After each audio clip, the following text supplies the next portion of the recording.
Hello and welcome back sa panonood ng video ng Vocals DIY. So dito pagkukumparahin natin yung original na keyhen. Ito yung galing sa XR. At itong mumurahin na keyhen carburetor na PC27. So ito yung original. Tingnan nyo yung marka. Ayan. Keyhen. Tapos may serial number pa siya. N20. Yan. Ito naman yung mumurahin na keyhen. Yan. Japan. Pero ito walang marka. Pero ito yung original. Ito yung mumurahin. PC27. So ano ba yung pinagkaiba nila? Obviously, maliit kaagad itong nakalagay sa XR. Itong carburetor na XR. Ito lang yung pinagkaiba nila. Ayan. Ang orig nakalubog. Ito naman yung naka-uslik.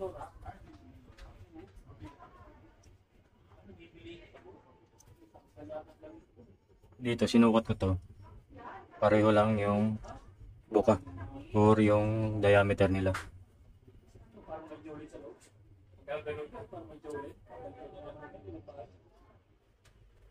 Dito naman yung original. Parang may diaphragm siya, no? Tinanggal lang.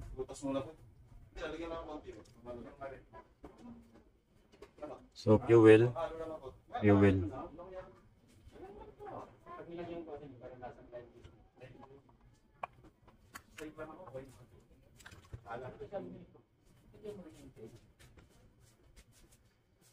So itong sa XR may extra butas siya, no? Yan. Yan.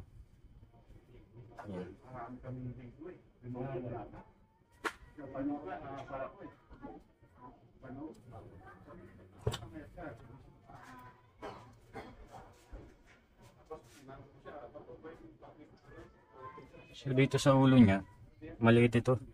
Itong original. Ito naman itong PC27. Siguro dahil sa PC27 siya, dahil 27 ang size niya. Ito.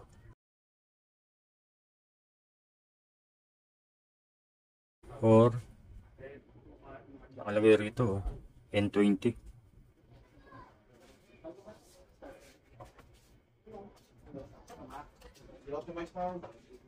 Kung meron akong caliper dito, yung piston, sukatin natin.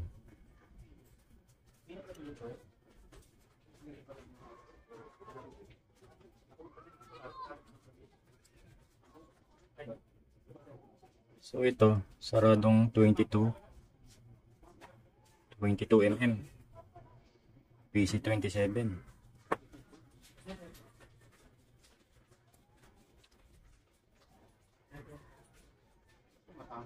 Itong sa original naman ay saradong 20 mm.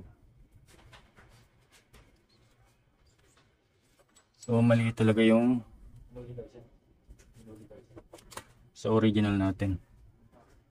So malamang sa malamang kaya hindi compatible ito sa XR150 natin dahil sa maliit siya. Kaya ina-upgrade pa ng iba yung mga jettings. Ito naman fit na fit lang sa 150cc. Kasi 27 siya eh. Maliit. Malaki. At ang napansin ko rito, may extra ano pa siya rito. Yan. Yung sa choke yan eh. Alam ko sa choke yan. Ito wala.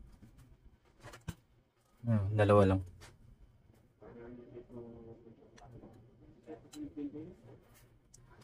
So yun ano.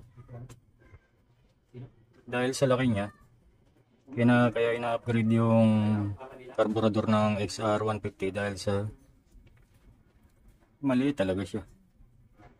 So ang kailangan ng XR is, kaya nagpit itong PC27 sa XR natin dahil mas malaki siya.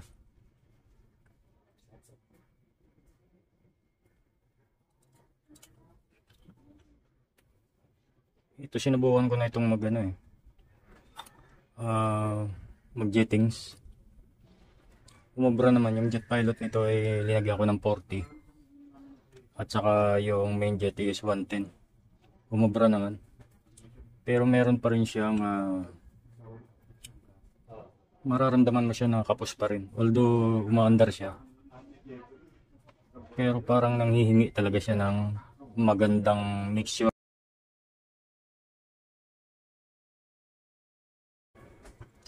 So hindi ko na ikakabit. Ito na yung kakabit ko.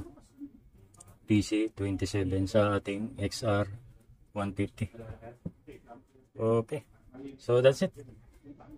Kita nyo naman yung pinagkaiba nila. May konting ekstrang singaw lang ito eh. Siguro ito rin yung sanhin ng ng pabago-bago niyang minor. Singaw, kumbaga. Mas marami ang hangin na panapasok. Samantalang ito, wala. Simpleng-simple lang.